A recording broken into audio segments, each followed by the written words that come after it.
Hey everyone, so I just want to talk for a few minutes because listen, I keep saying that as Black women, we need to do our due diligence and study ourselves.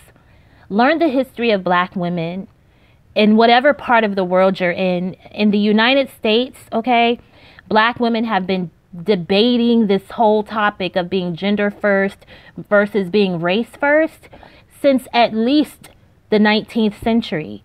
Go look up Frances Harper, Mary Church Terrell, Ida B. Wells Barnett, okay? And then fast forward to the 80s and, you know, the early days of womanism and womanist theory. I keep telling y'all, when you hit me up in my Twitter DMs, one of the books I'm always telling y'all to read is The Womanist Reader. Go out and read the essays that Black women were writing in the early days of womanist theory, where they were revisiting that topic. And many of those women decided that for them, they view their gender as being just as important as their race, and they were no longer going to mute their womanhood to satisfy the Black collective. Go read the conversations they were having about womanism and spirituality. Stop existing in this cycle where we're having the same conversations over and over and over again. We've known for quite some time that if you are a Black woman who is either gender first, or you're a Black woman that doesn't mute your womanhood to put your race on a pedestal, we've known for a long time that those concepts are very offensive to race-loyal Black women. So why would you engage in certain conversations with them, whether you're doing it in your real life or you're doing it in comment sections online? Don't waste your time. We've seen time and time and time and time and time again that it always leads to an impasse.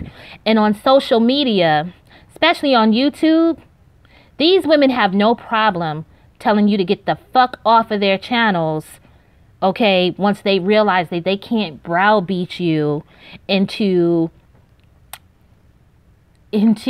having their opinions. That is just my opinion about a lot of race-loyal Black women.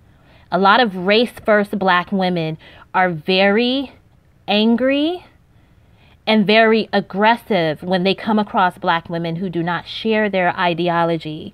So instead of arguing these points online, go do your research.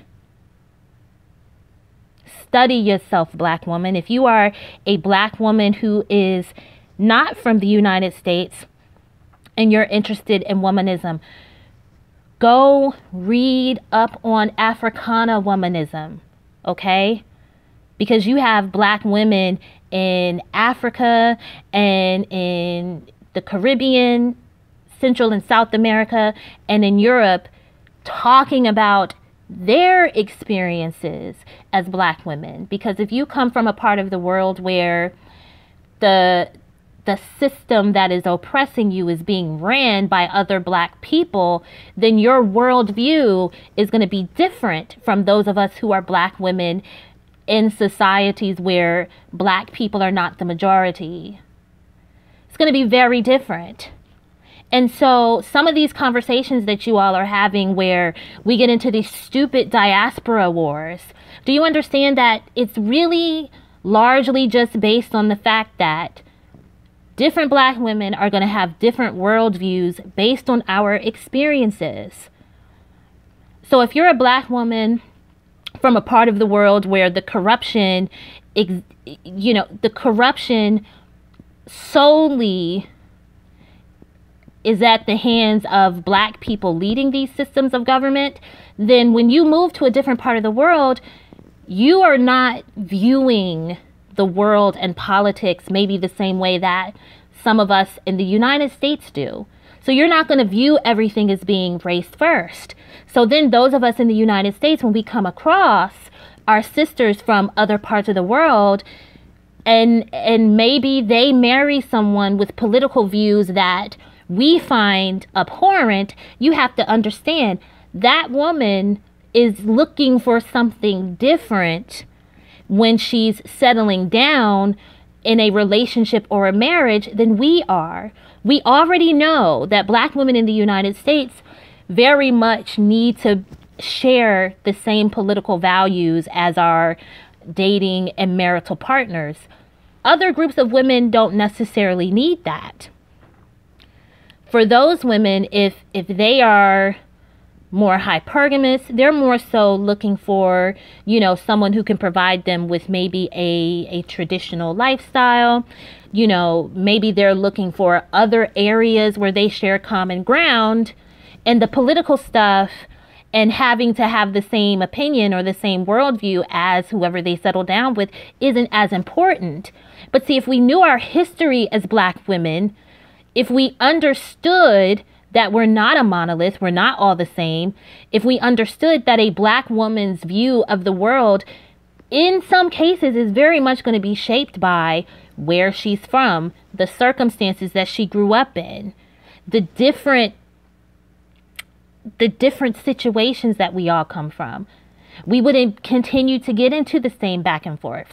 We wouldn't continue to have these diaspora wars on Twitter. We wouldn't continue to engage in, you know, these very negative and caustic conversations with race loyal Black women. We would just all be able to understand, okay, sis, do you, as long as you're happy, I am happy for you, and maybe talk about issues where you have more common ground.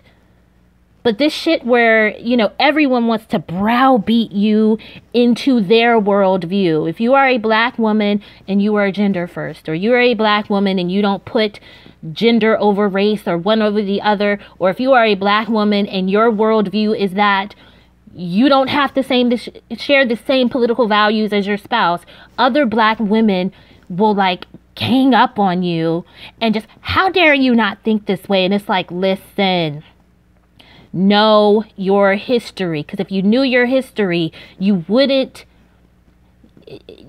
touch certain subjects anyway. You'd learn to live and let live, and instead respect everyone's individuality. Okay? Because like it says on here, insanity is doing the same thing over and over again and expecting different results. So for the Black women who have a worldview that is shaped by experiences that are outside of the United States, I very much hope that you connect with all of the information out there about Africana womanism. For those of us in the U.S., continue to look up the early days of womanist theory, and everybody understand we're individuals. We're not all going to think the same, and that's okay.